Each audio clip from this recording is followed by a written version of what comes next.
اعوذ باللہ من الشیطان الرجیم بسم اللہ الرحمن الرحیم۔ ویورز السلام علیکم۔ ویورز میں ہوں آپ کا میزبان سید احمد سمیع اور آپ دیکھ رہے ہیں سید احمد سمیع یوٹیوب چینل راولپنڈی اسلام آباد سے۔ ویورز سب سے پہلے تو آپ کو یہ بتائیں کہ جیسے کہ آپ کو شاید معلوم بھی ہو کہ کل قومی اسمبلی سے کثرت رائے سے فائنینس بل امینڈمنٹ فائنینس بل جو تھا وہ حکومت کی بینچوں نے منظور کر لیا۔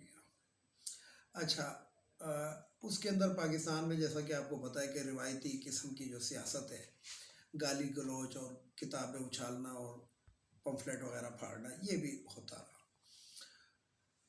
مطلب ایسے لوگ کہ جو اپنے دور کو شاید بھول گئے ہیں یا وہ ہو گئے ہیں۔ یاد رکھیں کہ یہ جب 2018 میں جب پی ٹی آئی کی حکومت آئی تو بلاول بھٹو نے ایک وتیرہ بنایا ہوا تھا۔ وہ آتا تھا قومی اسمبلی میں اپنی تقریر کرتا تھا اور اس کے بعد پتلی گلی سے نکل جاتا تھا۔ پھر وہی شہباز شریف جو عدالت کے اندر درخواستیں دیتا ہے کہ میں ادھر کھڑا نہیں رہ سکتا، میں بیمار ہوں، میں کینسر کا مریض ہوں، مجھے فلانا ہے، لیکن وہ قومی اسمبلی میں 1.5 گھنٹے کھڑے ہو کے تقریر کرتا رہا۔ خواجہ سرا آصف جو ہے وہ بھی آپ کو معلوم ہے کہ وہ آخر تک یہی کہتا رہا کہ جناب بل جو ہے وہ یوں ہے اور جناب یہ جو ہے کیا کہتے ہیں کہ ہمیں تو ٹیلی فون کر کے بلایا۔ اب یہاں پہ میں ان کی اس نچلی سطح کی سوچ کی مزاحمت کرتا ہوں کہ مجھے یہ بتائیں کہ ایک طرف تو آپ کہتے ہیں ہم نظریاتی ہیں، ہم مطلب جسے کہتے ہیں کہ فوج کو کیا کسی کو بھی پارلیمنٹ سب سے سپریم ہے، اور دوسری طرف آپ کہتے ہیں تو وہ فون کرتے ہیں، اور جب فون کرتے ہیں تو آپ بھیگی بلی بن کے اور جناب پہنچ جاتے ہیں کہ یہ ایک حیرت کی بات ہے، ان کا دوغلا معیار۔ اسی طریقے سے مولانا فضل الرحمان کو دیکھیں کہ وہ ایسا بھاگا ہے، وہ اب بھاگنے کی کوشش کر رہے ہیں کیونکہ کے پی کے اندر جو دوسرے مرحلے کے انتخابات ہونے ہیں تو اس کے اندر الیکشن کمیشن نے کہہ دیا کہ جناب ہم فوج کو بلائیں گے۔ کس لیے بلائیں گے؟ کہ امن و امان کی صورتحال جو ابتر رہی ہے پچھلے الیکشن میں اس کو بہتر کریں گے۔ تو اب مولانا فضل الرحمان کہہ رہے ہیں کہ نہیں جی۔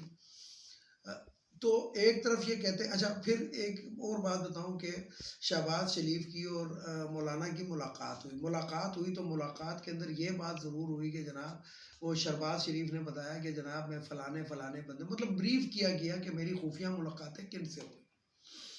تو ایک طرف یہ جو ہے جسے کہتے ہیں کہ یہ اپنا عوام کے اندر پھیلاتے ہیں، اپنی باتیں پھیلاتے ہیں کہ ہم جناب کسی بھی اسٹیبلشمنٹ سے ڈیل نہیں کریں گے، اور دوسری طرف یہ کہتے ہیں کہ جناب ہم ڈیل بھی کریں، باقاعدہ بریفنگ دی گئی۔ تو یہ ان کا دوغلا چہرہ جسے کہتے ہیں مکروہ دوغلا چہرہ عوام کے سامنے ہمارا کام ہے لے کر آنا۔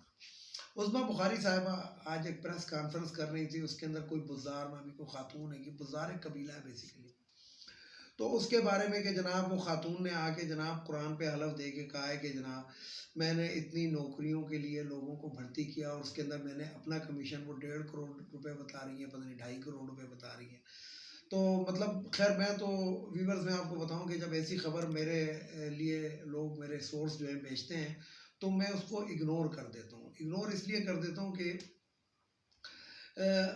آپ مجھے بتائیں کہ سب سے پہلے قرآن پہ حلف لینے کا سیاست کے اندر رواج کس نے ڈالا؟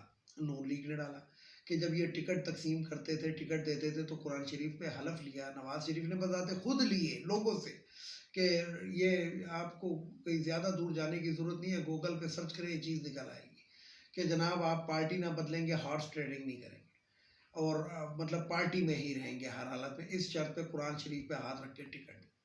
تو اب وہ جو خاتون ہے، سب سے پہلی بات تو یہ کہ میں تو سیدھا بات کروں گا کہ ایف آئی اے کو چاہیے کہ اس خاتون کو فوری طور پہ گرفتار کرے۔ کیوں گرفتار کرے؟ فرض کریں کہ جناب آپ کو وزیر اعلیٰ، یعنی کہ پنجاب کے اندر سب سے بڑا وزیر اعلیٰ ہی ہوگا، اگر وزیر اعلیٰ نے بھی آپ کو کہا ہے کہ جناب آپ لوگوں سے رشوت لے کے ان کو نوکری کا جھانسا دیں، تو آپ وزیر اعلیٰ کی بات مان رہی ہیں اور اس قائد کی بات نہیں مانتی جو پاکستان جس نے بنایا، قائد اعظم محمد علی جناح۔ انہوں نے افسران سے خطاب کرتے ہوئے کہا تھا کہ آپ صرف اور صرف مملکت کے افسر ہیں، کوئی بھی غلط احکام کسی کا بھی مت مانیے گا، اور کوئی ضرورت نہیں ہے آپ کو رشوتیں لینے کی اور یہ لینے کی۔ یعنی کہ ہم اپنے قائد کا تو وہ بھلا دیتے ہیں، اور جو وزیر اعلیٰ، فرض میں ایک مثال دے رہا ہوں کہ اگر وزیر اعلیٰ نے بھی اس کو کہا تو اس خاتون کو کہنا چاہیے تھا نہیں میں ایسے نہیں کروں گی، لیکن نہیں جی، بہتی گنگا میں ہر کوئی ہاتھ دھوتا ہے۔ محترمہ نے رشوتیں بھی لے لی اور اب کہتی ہیں کہ میں نے اپنے زیورات بھیج کے لوگوں کو پیسے دے رہی ہوں۔ بھائی ایسا کام کیا ہی کیوں تھا؟ تمہارے تو زیورات نہیں، تمہارا تو سب کچھ بک جانا چاہیے۔ ایسا کام کیوں کیا تھا؟ کیوں رشوتیں لے کے آپ نوکریاں دینا چاہتی تھی؟ اور جب اگر ہو جاتی تو آپ بلے بلے، اور اب نہیں ہو رہی تو آپ جناب ٹی وی کے اوپر آ کے یہ باتیں کر رہی ہیں۔ تو یہ نون لیگ کا ایک دوغلا معیار ہے۔ پہلے بھی ان کی ویڈیو اور آڈیو جھوٹی ثابت ہوتی رہی ہیں، اب یہ پتہ نہیں سچی ہے یا جھوٹی ہے، لیکن اگر سچی ہے تو پھر میں یہ کہوں گا کہ اس خاتون کو ایف آئی اے فوراً گرفتار کرے، اور گرفتار کرنے کے بعد ان کے خلاف سخت ترین قانون کارروائی کرے، اور اگر جھوٹی ہے تو پھر ایک اور ویڈیو کا اضافہ ہو جائے گا، اور میں کیا کہہ سکتا ہوں۔ اچھا، اب میں آپ کو ایک اور خبر دوں کہ اسلام آباد میں ہواؤں کا رخ بدل گیا ہے۔ یعنی کہ جو 2 دن پہلے ہوائیں چل رہی تھی یہ ہو جائے گا، خان یوں گیا، یہ ہو جائے گا۔ اچھا، میں اکثر اپنے ویلاگ کے اندر کہتا ہوں تو میرے یار دوست جو ہیں مجھ پہ طنز کرتے ہیں کہ یار تم یہ، لیکن جب وہ چیز ہوتی ہے تو وہ کہتے ہیں کہ یار واقعی یہ تو تمہیں بڑی تمہاری پکی خبر تھی۔ مثلا میں اکثر اپنے ویلاگز میں کہتا ہوں کہ تاریخ کا طاقتور ترین وزیر اعظم میں عمران خان کو دیکھ رہا ہوں تو اس میں کوئی شک نہیں ہے۔ جو شخص اپنے وزیر دفاع کو کہہ سکتا ہے کہ چپ کرو اور مجھے بلیک میل کرنے کی کوشش مت کرو، نہ میں بلیک میل نہیں ہوں گا، میں کرسی چھوڑ سکتا ہوں، تو اس سے آپ اندازہ لگا لیں کہ اس شخص کو کرسی سے میرا خیال ہے کہ پیار نہیں ہے۔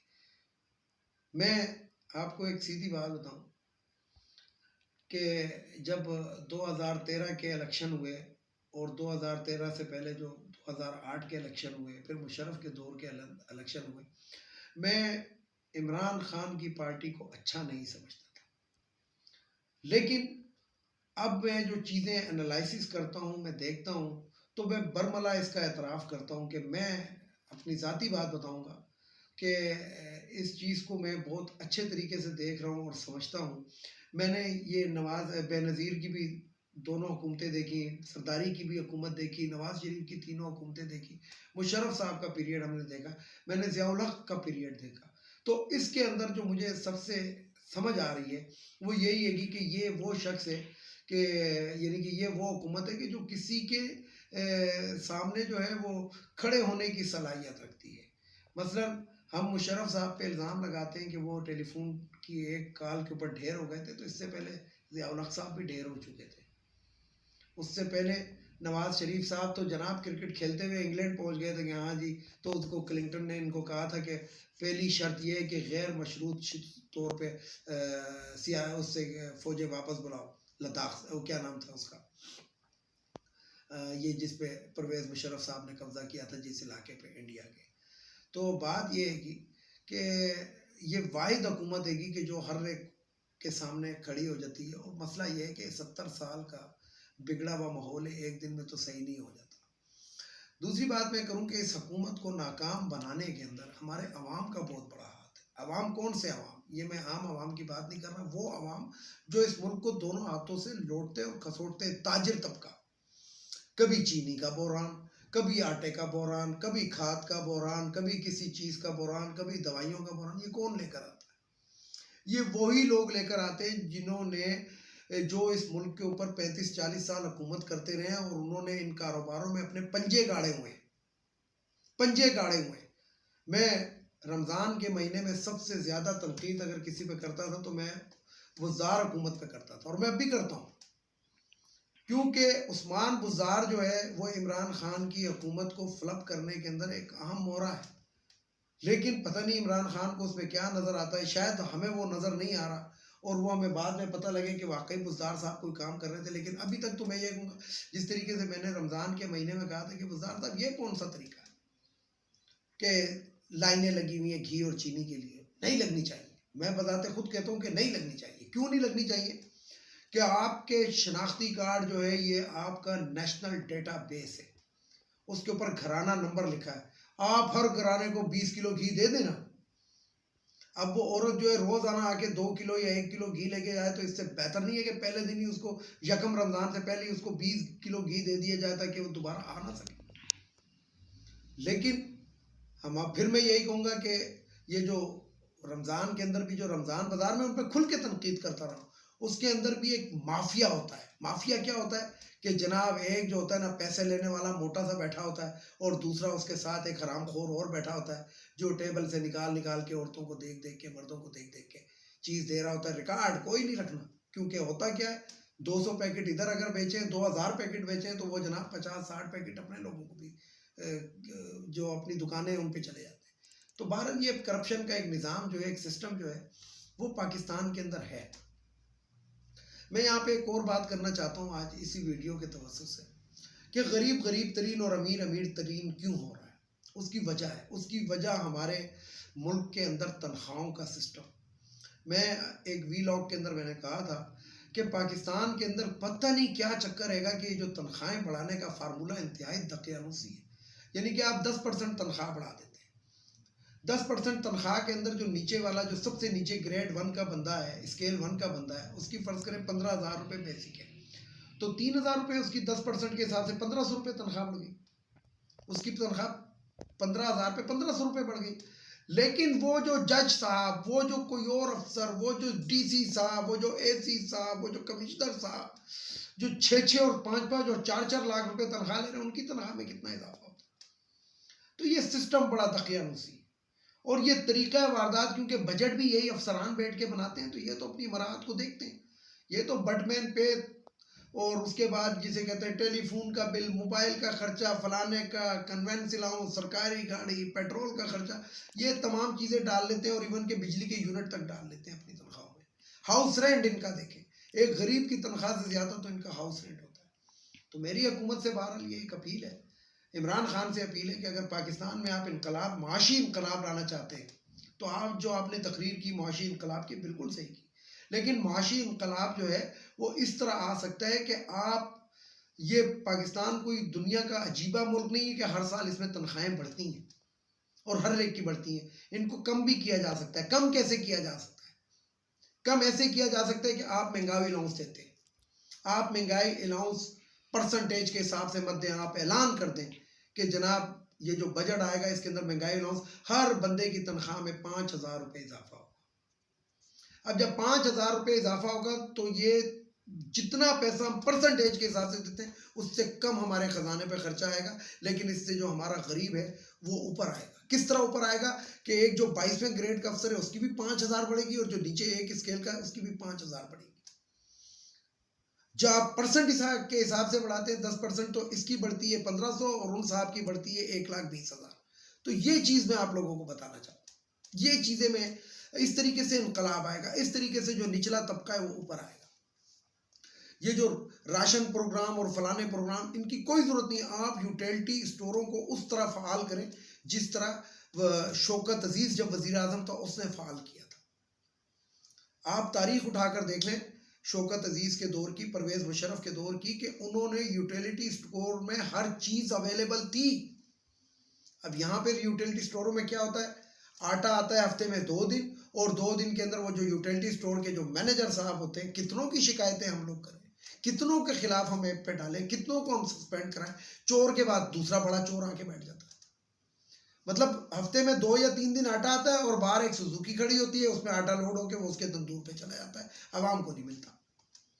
لیکن شوکت عزیز کے دور کے اندر بہرحال اس چیز کے اوپر اس نے سختی سے مانیٹر کیا. مانیٹر کیا ہوتا, پہلے پتا ہوتا کہ جناب کل اتنا آٹا آئے گا, ادھر لکھ کر باقاعدہ وہ لگا ہوتا تھا, پیپر لگا ہوتا تھا.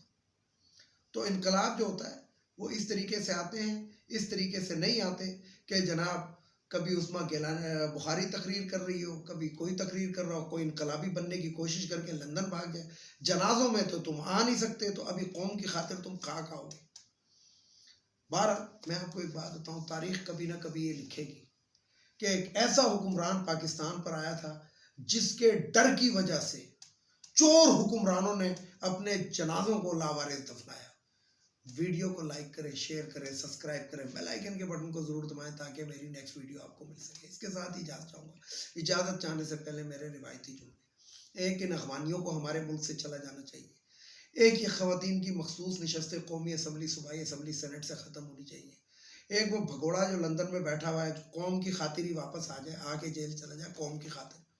اور نون لیگ کے بندوں کو چاہیے کہ ٹی وی پہ آ کے بتائیں کہ جناب وہ کیوں نہیں آ رہا, اور یہ بھی آ کے ڈائگنوز کریں کہ ہاں جی وہ شادی کر چکا. اور سب سے آخر میں ہماری معزز عدلیہ، جس عدلیہ کا کام ہے کرپشن کو روکنا، سب سے بڑی وہ کرپٹ ہے.